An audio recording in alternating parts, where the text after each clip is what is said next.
안녕하세요. 미국 유학고수TV 시청자 여러분, 유학고수입니다. 자, 오늘도 멤버분께서 댓글을 남겨주셔서 같이 한번 읽고 리뷰를 해보도록 하겠습니다. 자, 먼저 댓글을 읽어볼게요.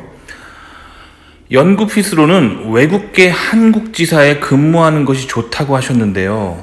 여기서 컷 해볼게요. 자, 제가 왜 외국계 한국지사에서 연구핏을 쌓으라고 했냐면, 이제 아무래도 미국에서 학부 나온 친구들은 미국에서 학부 과정에 교수님들하고 프로젝트도 하면서 뭐랄까 교수님과 인맥도 쌓고 영국 실적도 쌓고 경험도 쌓았을 거 아니에요. 그래서 미국 학생들이 자교 대학원 갈 때는 굉장히 쉽게 갈 수 있어요. 쉽다는 건 상대적으로. 하지만 한국에서 가시는 분들은 이 맨 땅에 헤딩하는 거잖아요. 전혀 모르는 남의 나라에, 외국에 님의 실력을 전혀 인정해주지 않는 곳에 가야 되는 거잖아요. 그렇죠? 이런 상황에서 이제 경력이 있으면 유리하다는 거죠. 근데 한국 사람들이 가장 많이 하는 실수가 뭐냐면, 이건 정말 큰 실수예요.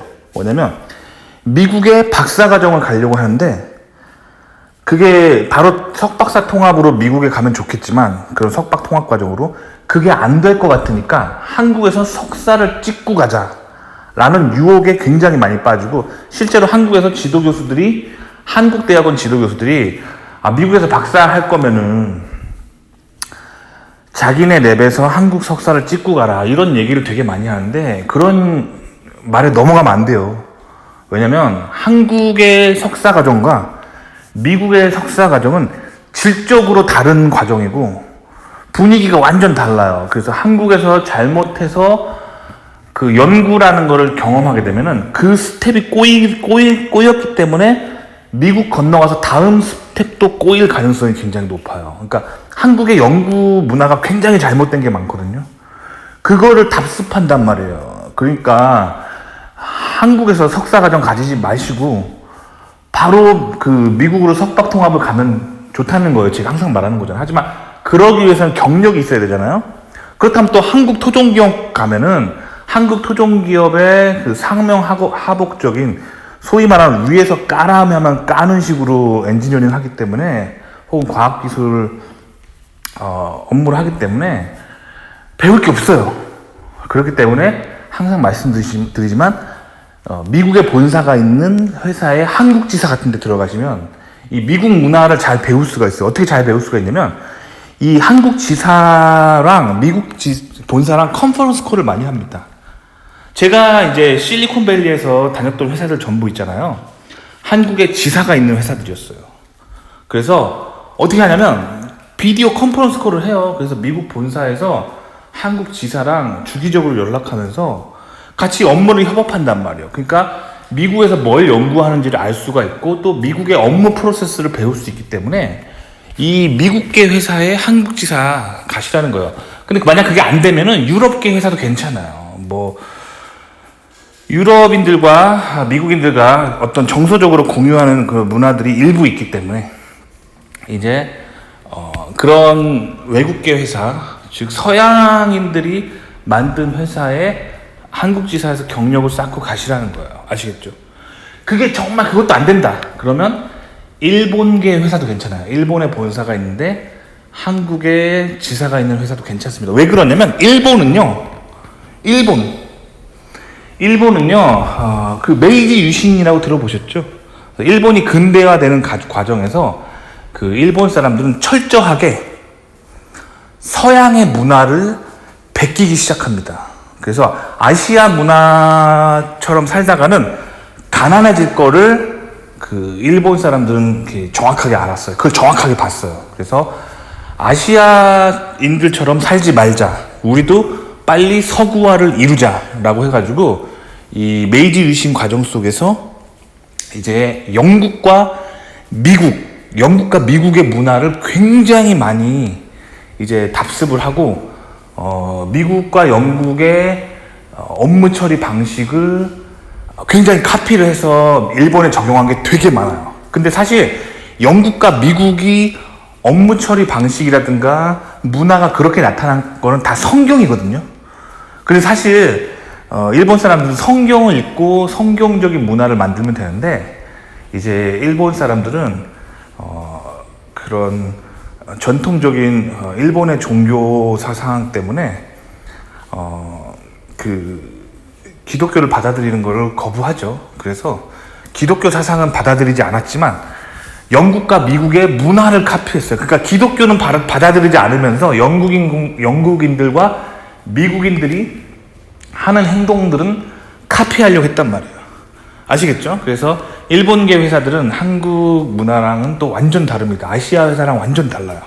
아시겠죠? 자, 그래서 서구인들의 어떤 생각하는 습관, 이러한 습관을 키우라고 제가 한국대학원, 한국토종회사 가지 말라는 거예요. 아시겠죠? 자, 그 다음에 계속 얘기해 볼게요. 꼭 영구직이 아니더라도 산업의 흐름을 읽을 수 있어 괜찮다고 하셨던 기억이 있습니다. 맞아요. 연구직이 아니어도 괜찮습니다. 연구직이 아니어도 업무 프로세스를 배울 수가 있어요. 아시겠죠?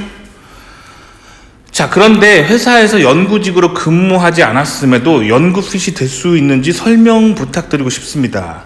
대학원은 연구를 하는 곳인데 비연구직 경력을 미국 교수님들께서 어떻게 보실까 의문이 들었습니다. 읽어주셔서 감사합니다 하셨는데, 자, 일단 가급적이면 미국으로 석박사 유학을 가려면, 한국에서 경력을 쌓으려면 연구 경력이 있으면 좋겠죠. R&D 경력, 그런 쪽에서 경력이 있으면 좋아요. 그런데 왜 한국대학원 석사과정을 가면 안 되냐면, 한국대학원 석사과정에 가면은 이 상명하복적으로 소위 말하는 교수가 까라고 하면 까는 문화 속에서 살게 돼요. 그럼 완전 바보가 됩니다. 창조적인 뭔가 하는 그런 거를 못 배우고 교수의 노예가 돼가지고 종처럼 살아가요. 그래서 한국에 석박사 하는 사람들이 굉장히 많이 하는 얘기가 뭐냐면, 우리는 교수의 노예처럼 살고 있다라고 이야기합니다. 그게 한국 문화가 가지고 있는 노예 근성이에요. 저도 한국에서 직장을 다녀봤는데 진짜 노예처럼 사람을 부려먹어요. 무슨 말이냐면, 저는 한국에서 미국에서 일단 제가 맨날 얘기하는 레파토리지만, 미국에서 박사를 마치고 제가 미국 면접 보는 법을 잘 몰랐어요. 미국 문화를 잘 몰라가지고 미국에서 박사 학위를 마쳤음에도 불구하고 미국 대기업에 다 떨어진 거예요. 그래서 한국에 귀국할 수밖에 없었습니다. 그런데 이제 한국에 귀국했는데 제가 무슨 연구를 할 수가 없었어요. 왜 할 수가 없었냐면, 이 상명하복적인 이런 관계였는데, 제가 정말로 실제로 겪었던 일 하나 얘기해 드릴게요. 제가 그래서 한국에 귀국해가지고 한국 최고의 대기업이라는 회사를 다녔습니다. 거기에 이제 연구개발팀이죠. R&D 팀이 들어갔는데, 거기에 어떤 부장님 2명이 주최하는 회의에 들어갔어요. 근데 부장님 1번은 기계공학과를 나온 부장님이었어요. 그리고 부장님 2번은 전자공학과를 나온 부장님이었어요. 근데 이 두 사람이 부서가 달라요. 그래서 첫 번째 부장님의 임원은 기계공학을 전공한 임원이 있고, 두 번째 부장님의 내 팀의 임원은 전자공학을 전공한 그 임원이 계시는 거예요. 자, 근데 어떤 전자제품을 만드는데, 자, 전자와 기계는 서로 반대되는 관계가 있어요. 무슨 말이냐면, 어떤 전자제품을 설계할 때 성능이 뛰어나게 하려면 어떻게 되냐면, 일렉트리컬 퍼포먼스를 최고로 내게 하려면 이제 어떤 저항값이라든가 임피던스 값 같은 것들을 이렇게 최적화하면서 이제 그런 값들이 굉장히 낮아지는 그런 소재를 선택해야 돼요. 그렇게 하면 일렉트리컬한 퍼포먼스가 좋아집니다. 자, 그런데 그렇게 되면은, 그래서 전자공학 출신들이 전자공학적인 퍼포먼스를 뛰어나게 하기 위해서 어떤 소재를 선택하는 순간 무슨 일이 벌어지냐면, 기계공학적으로는 약해져요.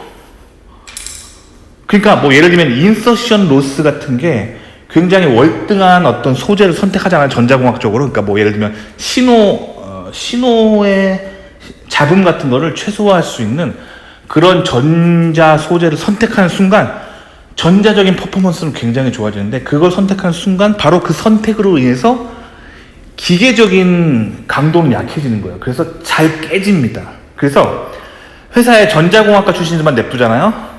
그럼 걔네들이 설계하고 싶은 대로 마음대로 설계하게 냅두면은 전자공학적으로 굉장히 퍼포먼스가 뛰어난 어떤 전자제품을 만들 수 있어요. 그런데 그 제품은 굉장히 약해집니다. 한번 떨어뜨리면 그냥 박살나요. 아시겠죠?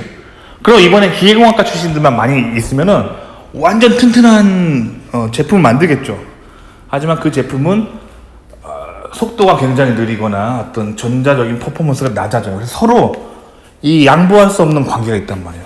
그래서 어쨌든 제가 한국 대기업에 입사를 했는데 처음에 회의에 들어갔는데 전자공학과 출신 부장님은 계속 전자공학 퍼포먼스를 좋아지기 위해 소재 A를 선택하라고 계속 얘기하는 거야.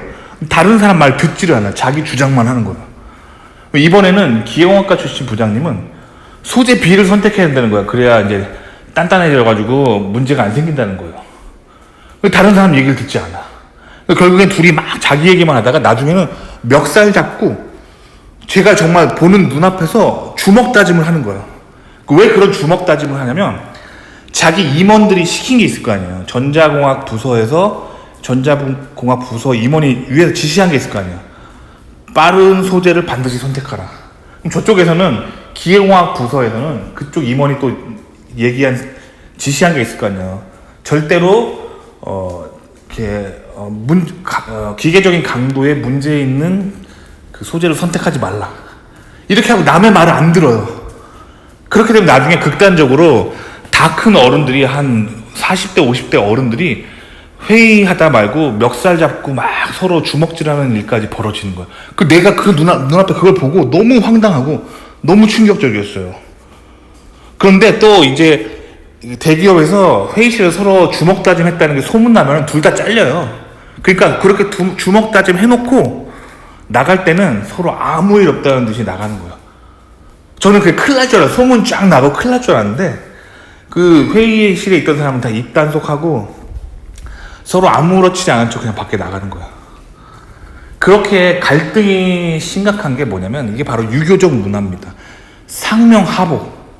자기의 윗사람에게 받았던 지시를 존중하고 그대로 따라야 되는 게 유교식 문화거든요. 그러다 보면은 서로 사람과 사람 그리고 아랫사람과 그리고 동료들과 대화를 못하게 되는 게 유교 문화의 가장 큰 단점이에요. 이걸 경험하고 제가 한국 기업에서 정말로 뭘 못하겠다는 생각이 들었어요. 그런 식입니다. 아시겠죠? 자, 미국에서도 똑같은 일이 있었어요. 미국 전자회사에서도 똑같은 일이 있습니다. 미국 사람들은 토론이란 걸 해요. 디스커션. 그래가지고 왜 소재 A를 선택해야 되는지 그 이유 첫째, 둘째, 셋째 하면은 저쪽에서 I don't think so. 나는 그렇게 생각하지 않습니다 하면서 그 소재를 선택하면 안 되는 이유를 굉장히 과학적으로 체계적으로 첫째, 둘째, 셋째 따라서 이걸 하면 안 됩니다. 이렇게 굉장히 논리적이고 조목조목 서로 이렇게 토론을 하면서 나중에는 전자적으로도 나쁘지 않으면서 기계적으로도 나쁘지 않은 최적화된 소재를 딱 선택하게 되는 거예요. 그러니까 미국 물건이 되게 좋은 거예요. 미국 전자제품이나 뭐 이런 게 되게 좋은 거예요. 아시겠죠? 그래서 이런 문화를 배워야 되는 거예요. 그러니까 엔지니어링이라는 거는 문화가 굉장히 중요해요. 이 다양한 사람들과 다양한 생각들을 섞으면서 토론하는 문화가 되게 중요한데 한국에는 이 토론 문화가 없습니다. 오로지 그 윗사람들이 상명하복하는 거. 까라면 까라. 그러니까 회의실에서 막 그렇게 다 큰 어른들이 주먹 다짐하는 일이 벌어지는 거예요. 굉장히 너무 이렇게 문화가 안 좋아요. 그래서 제가 한국에서 엔지니어링 경력 같은 거 웬만하면 쌓지 말라는 거예요. 그런 경험을 가지고 미국에 건너가게 되면 어떻게 되냐면 미국에서 사람은 자기가 했던 가닥대로 했던 습관대로 가는 경향이 있거든요. 관성이란 게 물리의 법칙으로만 있는 게 아니라 사람의 마음도 그래요. 하던 대로 계속 합니다. 그래서 미국에서 인생이 꼬이는 원인이 됩니다. 아시겠죠? 자, 그래서 이제 미국 문화를 경험하는 게 중요하다는 거예요. 단순하게 어떤 연구 업무를 했다기보다는 이 이런 연구 문화를 배워야 되기 때문에 제가 외국계 회사에 가라고 하는 거예요. 아시겠죠? 근데 한국 사람은 대부분 미국에 안 살아봤기 때문에 미국이 얼마나 디스커션을 잘하고 토론을 잘하는지 그걸 잘 모릅니다. 아시겠죠? 제가 예전에 한 구독자가 생각납니다. 한 구독자가 갑자기 저한테 이제 뭐 이것저것 물어보면서 자기는 한국에서 되게 좋은 특목고를 나와가지고 특목고 과정 중에서 자기는 토론하는 걸 정말 많이 배웠대요. 그래서 자기는 토론을 정말 잘하기 때문에 미국에 가면 토론을 되게 잘하고 뛰어난 엔지니어가 될 것 같습니다. 이렇게 막 댓글을 다는 거예요. 근데 막상 몇 번 제가 댓글을 주고받으니까 전혀 그런 사람이 아니에요. 남의 말을 듣지 않고 자기 주장만 하는 거예요. 그러놓고 본인이 토론을 잘한다고 생각합니다. 그러니까 한국 사람이 토론을 진짜 못해요. 토론 수준이 완전 밑바닥인데 다들 자기가 토론을 잘한다고 생각하니까 미국 가면은 한국 사람들 거의 엔지니어링 같은 거 협업할 때 거의 왕따 됩니다. 남의 말을 듣지를 않기 때문에. 아시겠죠? 그러니까 그런 사람도 있어요. 그래서 그 한국 보면 여러분들 개인 방송 보면은 채널 봐봐요. 댓글창에서 남의 말 듣지 않고 자기 얘기만 하다가 막 싸우게 되고 막 그래서 나중에는 정말 심한 욕설하고 막 그러잖아요. 거의 그 문화가 대화할 때만 그런 게 아니라 엔지니어링 할 때도 그런 거예요. 그러니까 이런 문화를 배우기 위해서 외국계 조직에 한번 몸을 담가 보라는 거예요. 아시겠죠? 자, 그 다음에 이제 제가 근데 님이 이렇게 물어봤을 때 댓글로 전공이 뭔가요? 라고 물어봤잖아요. 근데 봐봐요. 님이 쓴 댓글을 다시 한번 봐봐요. 저렇게 얘기하면은, 뭉뚱그려서 얘기하면은, 제가 대답해 줄 수 있는 게 별로 없습니다. 아시겠죠? 그럼 어떻게 하셔야 되냐면, 님에 대한 좀 더 자세한 얘기를 해야지만, 제가 좀 더 도와줄 수 있는 거예요. 근데 사실 저도 이 채널 운영하면서 뭘 느끼냐면은, 한국 사람들이 정말 자기 속마음을 정말 얘기를 못 한다는 거를 저도 느낍니다. 자, 왜 그러냐면, 한국 문화 자체가 남이랑 토론하고 자기 마음의 이야기를 하는 그런 문화가 아니기 때문이에요. 학교 다닐 때 그냥 선생님이 말하는 지식을 암기하고 그거를 잘 암기하는 사람들이 100점 맞으면 좋은 대학교 가고 또 거기서도 교수님이 말하는 거 잘 암기해서 A+ 맞으면 좋은 회사 가고 그래서 학벌을 쌓고 좋은 회사 뭐 직함을 쌓고 그러면 또 성공하고 이런 문화기 때문에 토론을 정말 못하는 거예요, 한국 사람들이.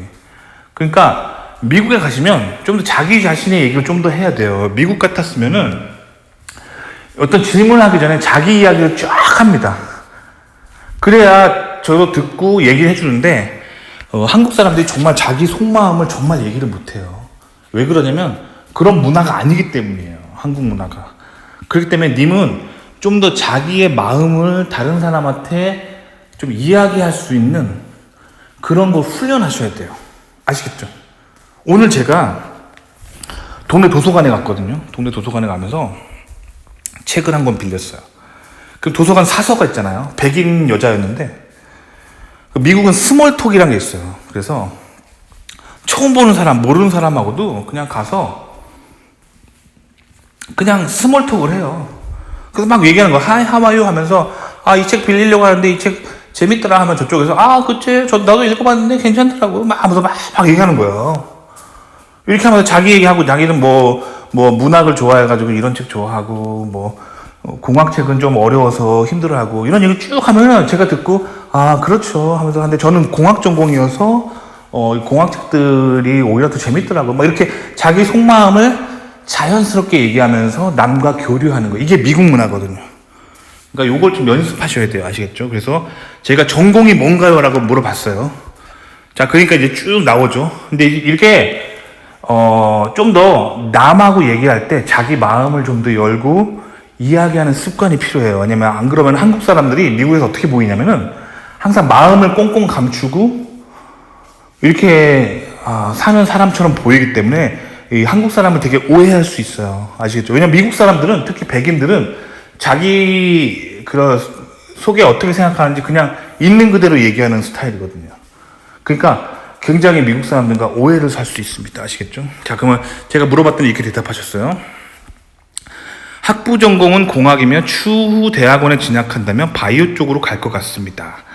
아직 미국에서 장기 체류 경험이 없습니다. 교환학생으로 생활하며 결정할 수 있을 것 같습니다. 바이오 랩실에서 3개월 학부 연구생으로 있었습니다. 이론은 도서관에서 교재로 독학하더라도 아예 전공 다른 전공으로 가는 거라 실험 경험이 적은 지원자를 어떻게 보실지 궁금합니다. 라고 하셨어요. 자, 근데 일단 미국의 문화를 좀 아셔야 되는데, 미국의 문화랑 한국의 문화랑 가장 다른 게 뭐냐면, 한국 사람들은 뭔가를 되게, 하나를 되게 잘해가지고, 뭐 그거를 막 이렇게 한 길만 거는 사람들은 좀 대단하다고 하는 경향이 있거든요. 그래서 한국 속담에 그런 말도 있잖아요. 송충이는 솔잎을 먹어야 된다. 그러니까 송충이가 이제 솔잎을 전문적으로 잘 먹는 송충이를 인정받는 게 그 미국의 문화예요. 죄송합니다. 한국의 문화예요. 근데 미국은 그렇지 않습니다. 미국은 이 송충이를 별로 안 좋아합니다. 미국은요. 한국은 송충이가 솔잎을 먹어야 된다고 생각하잖아요. 근데 미국은 그게 아니라 이 송충이가 솔잎만 먹는 게 아니라 솔잎도 살짝 먹어보고 갈잎도 살짝 먹어보고 사과 껍질도 살짝 먹어보고 오이도 살짝 먹어보고 당근도 살짝 먹어보고 이렇게 다양한 것들을 갉아 먹어본 적이 있는 그런 송충이를 좋아하는 게 미국입니다. 아시겠죠? 그러니까 다양한 경험이 있는 사람들을 더 좋아하는 거예요. 그러니까 이런 면에 있어서 이제 한국 분들이 미국에 적응을 잘 못하는 거예요. 그래서 제가 이 채널을 거의 한 4년 정도 운영했는데 한국 사람들이 대부분 물어보는 게 뭐냐면, 제가 미국 박사과정 가려고 하는데 논문이 뭐 SCI급 논문을 몇 편 준비했고 학점은 몇 점이고 뭐 이런 쪽으로 몇 년 했는데 이 정도면 갈 수 있을까요? 뭐 이렇게 맨날 물어보는 레파토리인데, 미국은 그런 사람 안 좋아해요. 그거는 한국인들이 딱 세워놓은 인재상인데 이제 그거에 갇혀 있는 거예요. 미국은요, 이 다양한 것들을 조금씩 많은 경험을 해본 사람들을 굉장히 좋아합니다. 아시겠죠? 그러니까 한국의 교육 방식은 미국에서 살아남는데 굉장히 안 좋아요. 특히 한국 교육 과정에서 가장 안 좋은 교육 방식이 뭐냐면 한국의 특목고 시스템이에요. 그리고 특목고 나오고 한국에서 명문대 나오고 이런 식으로 길을 걸은 사람은 미국에서 인생이 안 풀릴 가능성이 굉장히 높습니다. 미국 사람들은 어떻게 성공하냐면, 미국은 교육이 거의 이런 식이에요. 미국 사람들은 대학을 많이 안 갑니다. 그래서 보통은 미국의 이제 고등학생들 보잖아요. 그럼 고등학교 마치고 그냥 자기가 좋아하는 일을 해요. 뭐 자기가 평소에 자동차를 좋아하면은 자동차를 고치는 일을 고등학교 마치고 카센터에 취업을 하고, 뭐 돈 계산하는 걸 좋아하면은 마트에서 캐시어로 취업을 하고, 뭐 이런 식으로 뭐 게임을 좋아하면은 고졸 사원으로서 게임 회사에 들어가가지고 뭐 여러 가지 허드렛 일을 하는 거예요. 그렇게 사회 경험을 하다 보면은 내가 공부를 왜 해야 되는지, 내가 어떤 분야에 흥미를 느끼는지를 그걸 깨닫고 그러다가 이제 전문대 정도를 갑니다. 그렇게 돈 좀 모아 전문대를 가요.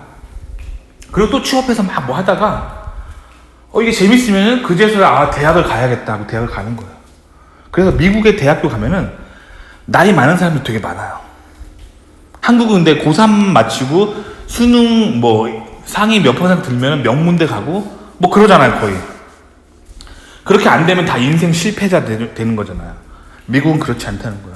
그래서 미국은 그렇게 학부 마치고 막 또 일하다가 자기가 진짜 연구를 좋아한다, 이런 마음이 들면은 그때 석박사 과정에 막 가는 거예요. 아시겠죠? 그러니까 그 미국 사람들은 대부분 되게 다양한 경험들이 있어요.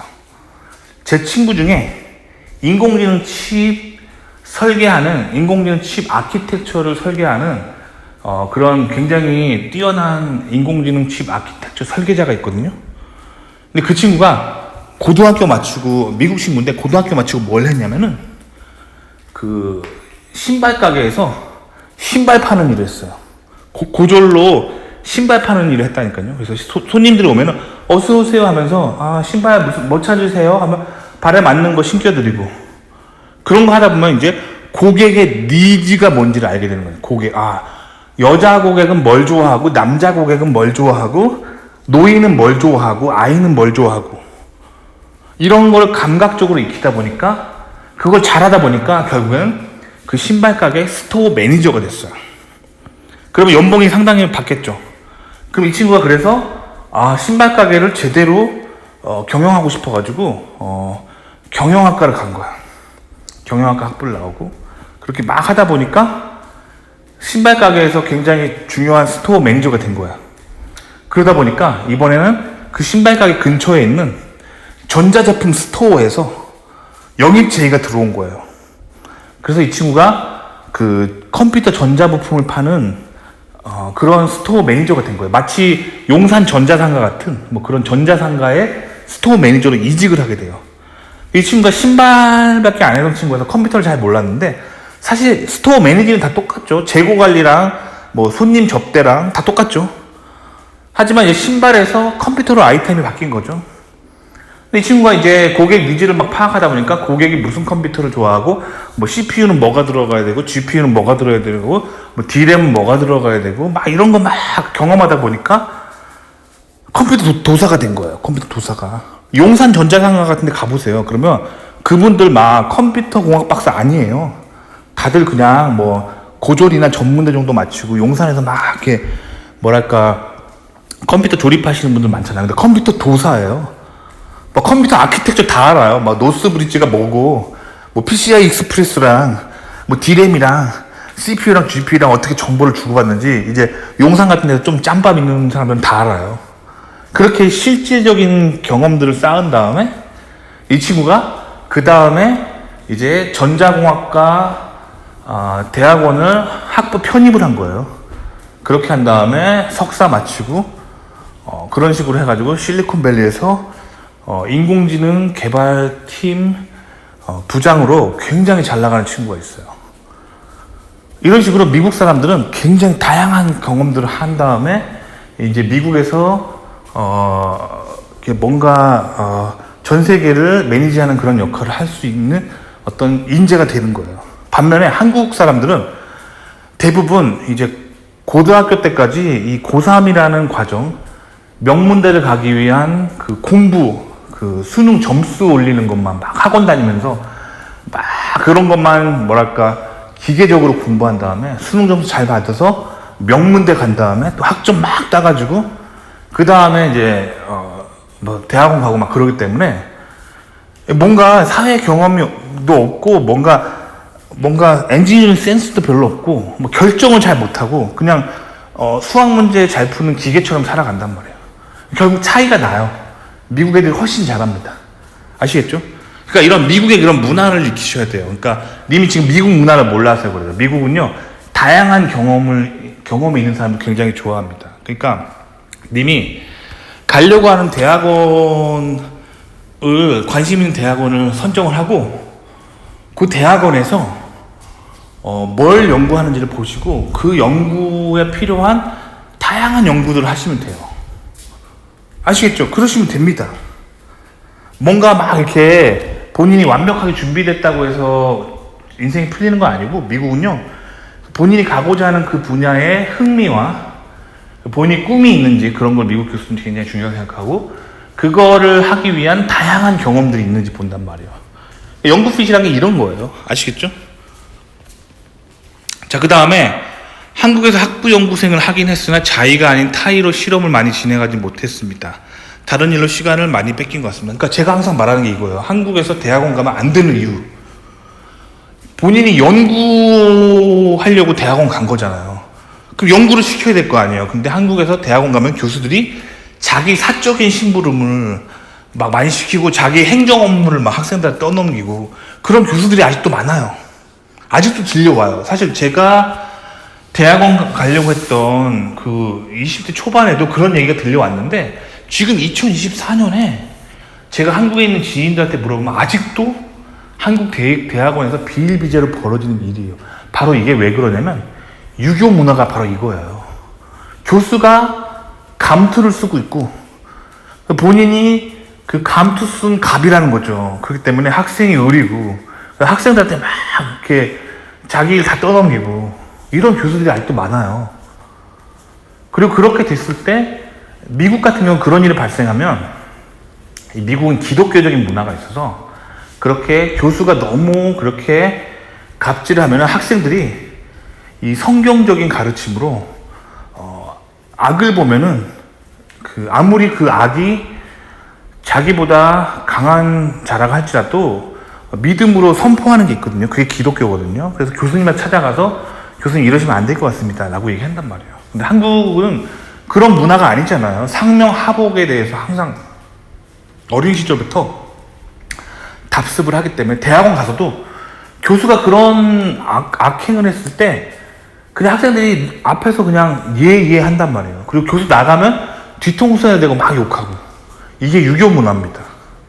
아시겠죠? 그러니까 이런 유교 문화의 폐해 때문에 한국 대학원이 대학원 가면 본인이 하고 싶은 연구 못하고 그냥 교수 잡일만 계속 하는 거야. 교수 행정 업무 같은 거 막 대신 해줘야 되고 그리고 뭐 푼돈 받고 본인이 연구하고 싶은 거 잘 못하고. 아시겠죠? 이제 제가 왜 미국 문화를 경험하라고 하는지 알겠죠? 그러니까 미국 문화를 좀 경험하시려면은 사실 제일 좋은 거는 미국으로 교환학생 같은 거 가셔가지고 교환학생 하시면서 미국의 대학원 같은데 인턴 하시면 좋아요. 그리고 뭐 더 나아가서 돈 좀 있으신 분들은 아예 미국에서 학부 나오면 좋겠죠. 근데 그건 아무나 할 수 있는 일이 아니고 그런 교환학생 가는 것도 사실 상당히 비싸죠. 그 비행기 표에서부터 생활비, 그죠? 그렇기 때문에 차선책으로 괜찮은 게 미국의 본사가 있는 회사의 한국 지사.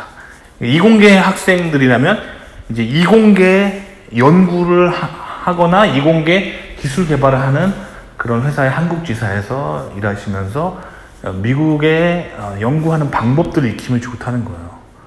아시겠죠? 꼭 연구라는 게 뭐 예를 들면 막 무슨 실험실에서 막 무슨 뭐 물질 A랑 물질 B를 막 섞어가지고 이거 막 논문 보고 막 이걸 결론을 내리고 막 그런 것도 연구지만 하다못해 간단한 어떤 잡일이라도 굉장히 많은 걸 배울 수 있어요. 저 같은 경우는 한국에서 학부를 마치고 미국에 석박사를 가려고 하는데 갈 어떤 연구 경력이 없어가지고 저는 외국계 회사를 다녔어요. 외국계 회사를 다녔습니다. 당시 다녔던 회사는 이제 프랑스의 본사가 있어요. 파리에 본사가 있는 회사예요. 파리에 본사가 있는 회사의 한국 지사에 다녔습니다. 거기 다니면서 이제 제 위에 상사들이 다 이제 프랑스 백인들이었어요. 근데 불어를 쓴 분위기는 아니었고 회사 공용어는 영어였어요. 그래서 이 프랑스 기술을 막 익히면서 이 프랑스 사람들과 이제 토론도 많이 하고 막 그렇게 하면서 이제 서양인들의 사고방식을 많이 익혔다고 보시면 돼요. 그래서 제가 당시에 대학교 졸업하고였으니까 아는 게 뭐 있어요. 경력도 없는데. 그래서 처음 했던 일이 되게 초라한 일이었어요. 뭐였냐면 프랑스 본사에서 설계한 그런 자동차 부품을 이제 한국산 나사로 바꾸는 거예요. 그러니까 프랑스에서 설계한 그 자동차 부품을 다 한국 걸로 바꾸는 게 아니라 그 자동차 부품인데 부품과 부품 결합할 때 나사가 있을 거 아니에요. 그 나사 뭐 8mm짜리 나사, 10mm짜리 나사 이런 거 나사를 다른 좀 더 저가형으로 바꾸면서 코스트 다운을 하면서도 품질은 나빠지지 않는 그런 업무를 했어요. 그러니까 어떻게 보면 되게 초라한 거죠. 나사 하나인데. 그래서 제가 어떻게 했냐면 그 프랑스 본사에 설계한 기계 부품 있잖아요. 거기에 들어간 나사 구멍은 표준이에요. 그럼 거기에 들어간 나사를 찾으면 될 거 아니에요. 그래서 제가 한국 중소기업들 나사를 돌아다니면서 다 샘플을 다 가져다가 했어요.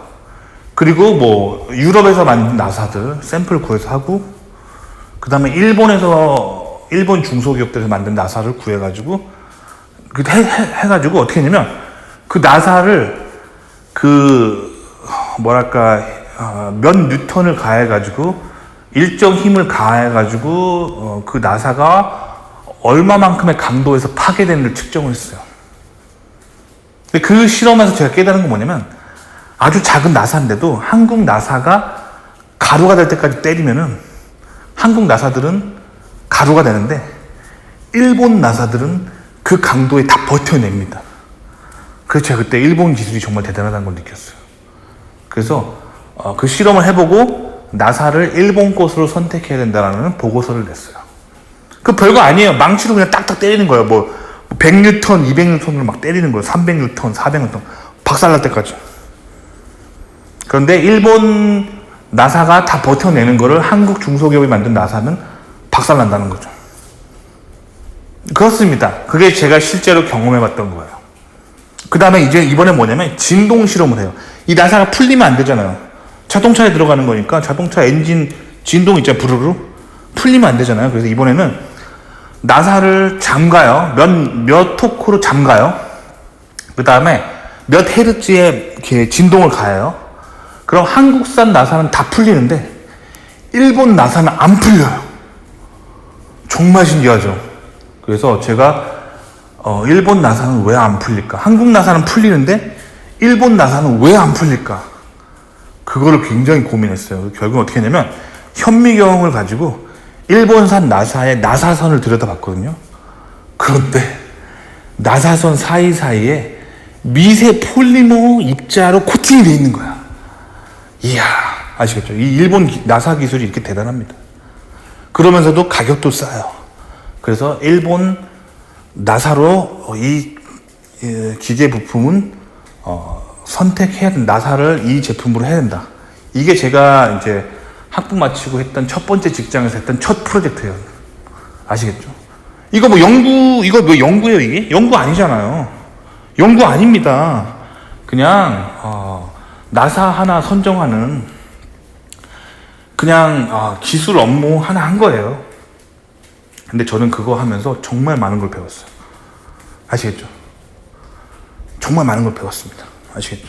이런 식으로 이 서양인들이 나사 하나를 선택할 때 어떤 방법을 쓰는지 그걸 하기 위해서 전 세계 많은 나라들에서 나사를 구해가지고 그걸 다 테스트하고 왜 그런지 끝까지 파보고 현미경을 관찰하고 그렇게 하다 보면 최고의 기계 부품이 만들어지는 거예요. 아시겠죠? 이런 문화는 익혀야 된다는 거예요. 근데 제가 이제 한국 기업에서는 어떤 식으로 일을 많이 하냐면 나사를 선택하면은 이 계열사를 써줘야 돼. 우리 회사 그룹이 어디냐면은 그 그룹의 자회사에서 나사가 있는지 그거를 해줘야 돼. 윗사람들이 안 그러면 싫어해요. 뭐 이런 문화가 있단 말이에요. 그러니까 한국 기업에서는 엔지니어링 문화가 정말로 이렇게 잘못된 걸 많이 배울 수 있어요. 그러니까 이런 서양의 굉장히 합리적인 선택을 하고 다양한 생각들과 토론하는 거 이런 문화를 잘 배울 때 이제 미국 가서도 잘할 수가 있는 거예요. 아시겠죠? 그러니까 님에게 제가 추천드리는 방법은 이 본인이 가고자 하는 미국의 대학원 랩실에서 뭘 연구하는지 보고 그 연구에 필요한 5만 가지가 있을 거 아니에요. 그걸 다양하게 경험을 해보시라는 거예요. 뭐 예를 들어 볼게요. 뭐 님이 지금 바이오 대학원을 간다고 쳐봐요. 바이오 랩실. 그럼 뭘 연구하는지 모르겠어요. 님이 지금 디테일하게 안 좋기 때문에. 그럼 예를 들어 볼게요. 이게 뭐 예를 들면 인공 심장을 연구하는 그런 대학원 랩실이다 하면 님이 이걸 하기 위해서 다양한 경험을 해보시면 돼요. 뭐 예를 들면 한국에서 뭐 심혈관 그런 내과 같은 데서 뭔가 그런 뭐 엑스레이나 뭐 MRI나 아니다 이거는 초음파겠다. 뭐 초음파 그래 초음파 같은 거 뭐 다루는 그런 테크니션으로서 좀 경험을 쌓아본다는 거나 아니면 뭐 펌프와 관련된 뭐 예를 들면 인공 심장이랑 직접적인 관련은 아니더라 하더라도 뭐 예를 들면 뭐 물펌프 워터펌프를 뭐 예를 들면 수영장에 물 빼는 워터펌프를 개발하는 회사에서 그런 워터펌프를 다뤄본 그런 경험이 있다든지 그래서 그 펌프의 입력 압력과 그 출력 압력의 상관관계를 분석하는 그런 업무를 많이 해봤거나 뭐 이런 거 있잖아요. 아니면 뭐 자동차 회사에서 그 자동차 어떤 파이프 같은 데 안에서 뭐 유체가 흘러가는 거를 분석해 본 경험이 있거나 이런 다양한 경험들을 쭉 쌓은 다음에 그걸 하나의 체계적인 자기소개서를 만들면 되는 거예요. 그래서 저는 뭐 심장을 연구하는데 필요한 다양한 유체 기술, 그리고 초음파 분석 기술, 뭐 그리고 뭐 예를 들면 펌프의 기본 작동 원리에 대한 그런 백그라운드, 이런 다양한 백그라운드가 있기 때문에 당신의 랩에서 저는 일할 준비가 되어 있습니다. 이런 식으로 쓰면 되는 거예요. 이게 바로 미국의 연구핏이란 건데, 이걸 이해 못한 한국 사람들은 대부분 어떤 식으로 연구핏을 쌓으려고 하냐면, 명문대에서 한국에서 몇 등 하는 학교를 내가 나왔고, 학점은 몇이고, 내 영어 점수는 몇 점이고, 내가 이렇게 유명한 회사에서 뭐 몇 년간 경력을 쌓았고, 이게 자꾸 스펙으로, 그래서 내가 SCI급 논문은 몇 개고, 이게 자꾸 스펙으로 자기를 어필하려고 하니까 미국에서 망하는 거예요. 아시겠죠? 그러니까 미국에서 어떤 문화가 있는지를 좀 배우셔야 돼요. 그래서 제가 봤을 때 님은 댓글을 봤을 때 미국 문화를 전혀 너무 몰라요. 너무 몰라 지금. 아시겠죠? 그래서 제가 님에게는 이제 일단 당장 미국 유학 가는 게 중요한 게 아니라, 님은 좀 서양인들이 어떻게 생각하고 사고하는지를 좀 느낄 필요가 있습니다. 아시겠죠? 그래서 님한테는 제가 해주고 싶은 말은, 당장 님은 유학 간다고 해서 잘 안 될 거예요. 준비가 안 돼 있잖아요. 전혀 서양인들의 사고방식을 모르는데. 그래서 제가 드리고 싶은 말씀은 좀 서양의 테크놀로지를 좀 경험을 해보세요. 그래서 외국계 회사 좀 다녀보시든지, 아니면 교환학생을 좀 가시든지, 뭔가 좀 서양인들과 좀 교류가 필요합니다. 아시겠죠? 도움이 되셨기 바랍니다.